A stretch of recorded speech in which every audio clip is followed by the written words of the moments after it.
तो आज मैं एक्सप्लेन करने जा रहा हूँ एक एक्शन मांगा को। तो करते हैं आरंभ इस मांगा की कहानी को।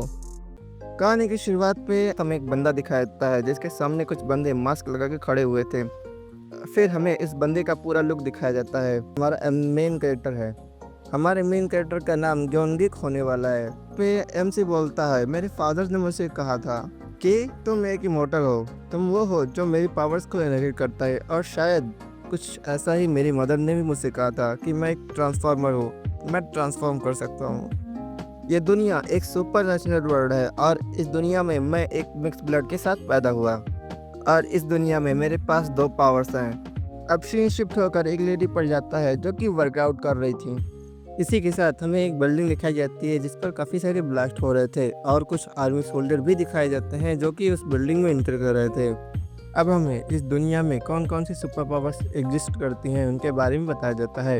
इस दुनिया में ट्रांसफॉर्मर्स, इमोर्टल्स, फिजियोनिस और के साथ मैजिशियन भी एग्जिस्ट करते हैं।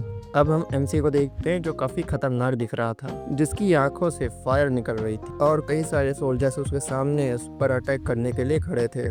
फिर एमसी उन सोल्जर से बोलता है, क्या तुम्हें पता है मेरी पावर्स एनएस ग्रेड की हैं? फिर वो सोल्जर्स बोलते हैं, आखिर ये कमीना किस बारे में बात कर रहा है? फिर वो सोल्जर्स को अपने हथियार को लेकर उसके सामने खड़े जाते हैं और उसको घेर लेते हैं। फिर वो सोल्जर्स हमारे मेन कैरेक्टर पर अटैक कर देते हैं। फिर हमारा मेन कैरेक्टर उन्हीं सोल्जर्स की बॉडी से उनके अटैक को रोकता है। तभी कुछ तलवार लिए सोल्जर्स उस पर सामने से अटैक कर देते हैं, जिस पर हमारा मेन कैरेक्टर भी उन पर टूट पड़ता है। फिर वो उनकी तलवार से इनके सोल्जर्स पर अटैक कर देता है और एक ही बार में सभी लोगों को मार गिराता है। अब हम एक फिजियोनिस्ट को देखते हैं जो बोल रहा होता है, टेलीकिनेसिस का यूज़ करो और बिना रुके फायर कर दे रहा हो। तो हमारा एमसी कुछ ही सेकंड के अंदर सामने आने वाले सोल्जर्स को मार गिराता है। फिर एक जंप करता है और एक सोल्जर्स पर लैंड करता है। तभी वही फिजियोनिस्ट बोलता है, आखिर तुमने ये कैसे किया? तो हमारा एमसी बोलता है, मैं तो तुम्हें एक बात बताना भूल ही गया, चलो मैं तुम्हें बता ही देता हूँ। मेरी पावर्स एक एनएस ग्रेड की हैं जिन्हें कैटेगराइज नहीं किया जा सकता।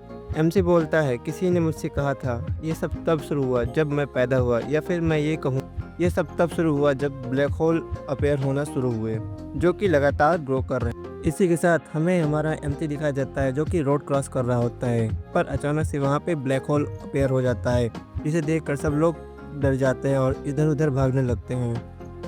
अब हमें उस ब्लैक होल से मॉन्स्टर को निकलते हुए दिखाया जाता है। एमसी बोलता है, पहले ये दुनिया ऑर्डिनरी थी, लेकिन जब से ये ब्लैक होल अपेयर होना शुरू हुए तब से ये दुनिया ऑर्डिनरी नहीं रही। उन ट्रबल ईयर्स के आने से पहले से ही एक ऑलरेडी एक फोर्स बनाई जा चुकी थी इन सभी समस्याओं से निपटने के लिए, लेकिन उनकी नंबर्स की वजह से इनको डील करना काफ़ी ज़्यादा मुश्किल था।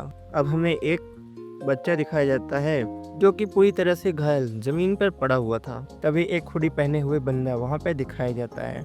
अब एमसी बोलता है, अर्थ का ब्लैक होल एक ब्लैक गेट जो दूसरी दुनिया को लीड करता है, आकाश में, समुद्र में और ज़मीन पर। ये इसी के साथ हर जगह पे अपेयर होना शुरू हो गए।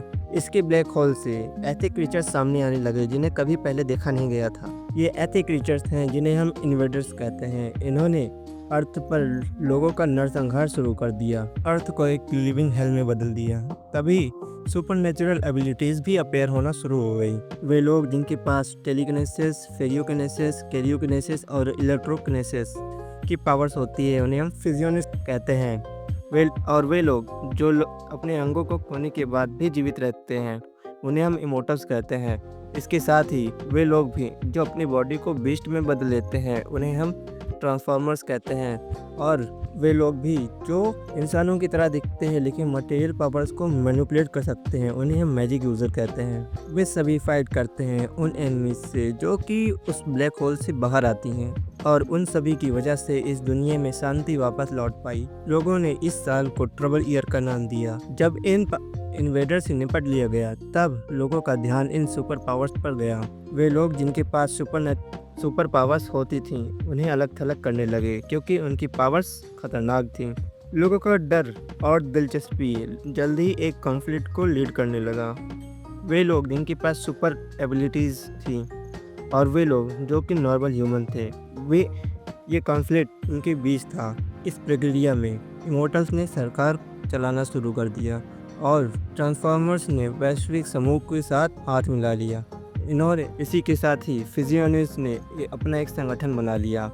मैजिक यूज़र ने एक हिडन ऑर्डर को क्रिएट किया खुद के सर्वाइवल के लिए।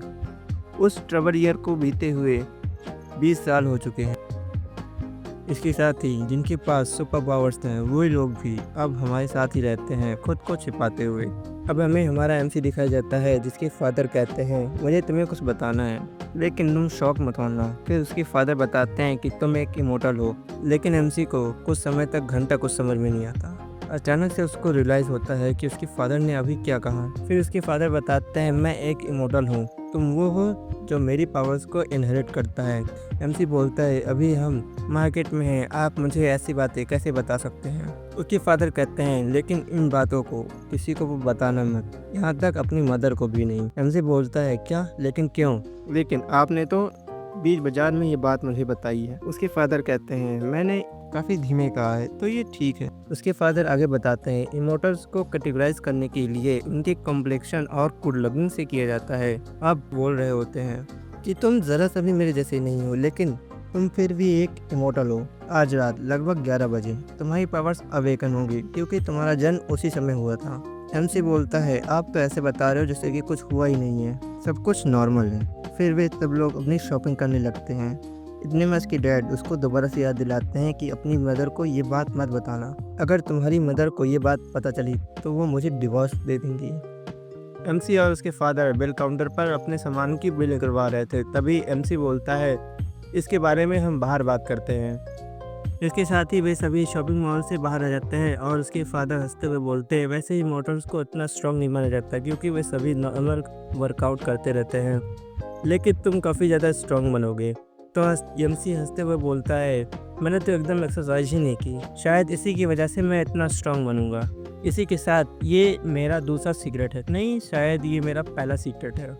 नेक्स्ट सीन में हमें गुल्ली दिखाई जाती है। फिर अब हम एमसी और उसके डैड उसके घर में एंटर करते हुए देखते हैं। वो बोलते हैं हम घर आ गए।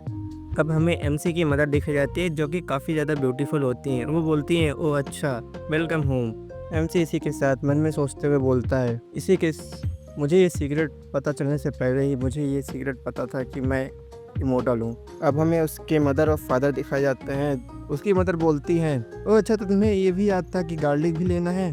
उसके फादर बोलते हैं ऑफ कोर्स मुझे याद था, मुझे ये सब लेना है। वे दोनों लबी डबी हो ही रहे थे, तभी एमसी बोलता है कुछ तो शर्म करो, मैं यहाँ पर ही हूँ।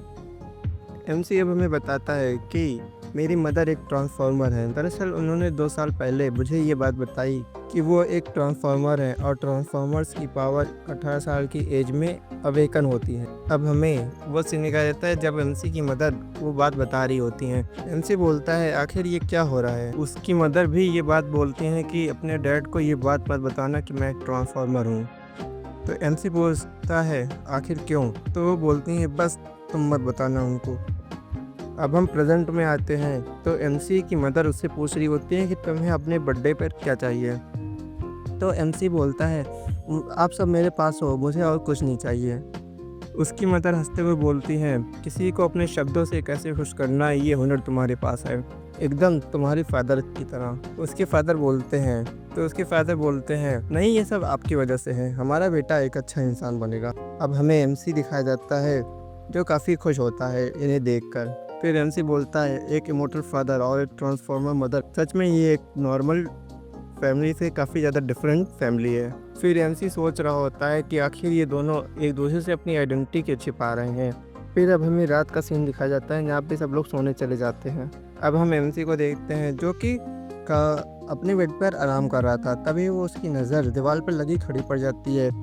तो वो सोचता है अगर उसके फादर ने सच कहा होगा कि मेरी पावर्स 11 बजे के आसपास ही अवेकन होंगी। इसी के साथ हमें एक सीन दिखाया जाता है जहाँ एमसी अपने फादर से पूछता है क्या पावर्स अवेकन होने पर दर्द होता है। तो उसके फादर बोलते हैं मेरी पावर्स जब अवेकन हुई थी तब मेरे साथ बस इतना हुआ था कि अचानक से मेरी बॉडी एकदम से आग जैसे जलने लगी थी और फिर अचानक से ठंडी हो गई। और वो समय जब मैंने ये महसूस किया कि मेरी बॉडी ठंडी हो गई है तो अचानक से मेरी सेंसेस शार्प हो गई। तो एमसी बोलता है तो इसका मतलब मुझे एकदम दर्द नहीं होने वाला। उसके फादर बोलते हैं नहीं बिल्कुल नहीं। अब हम प्रेजेंट में एमसी को देखते हैं जो अब सोच रहा होता है ऐसे भी हो सकता है कि अगर किसी के पास ट्रांसफार्मर पावर हो तो उसके पास इमोर्टल पावर अवेकन होना शायद पॉसिबल हो। आखिर ये तब क्या होगा अगर मैं उन्हें बताऊं कि मेरी पावर्स अवेकन ही नहीं हुई। चलो अब बस सो ही जाते हैं, फिर बाद में हम इसके बारे में सोचेंगे। इसी के साथ एमसी की पावर्स भी अवेकन होने लगती हैं जिसमें उसे काफ़ी ज़्यादा दर्द हो रहा था। तो मांगा का ये चैप्टर आपको कैसा लगा? कहानी में आगे आगे क्या होगा ये जानने के लिए वीडियो को लाइक और कर दीजिए और एक प्यारा सा कमेंट भी, और जाते जाते चैनल को सब्सक्राइब भी कर दीजिएगा। मिलते हैं इसके नेक्स्ट पार्ट में।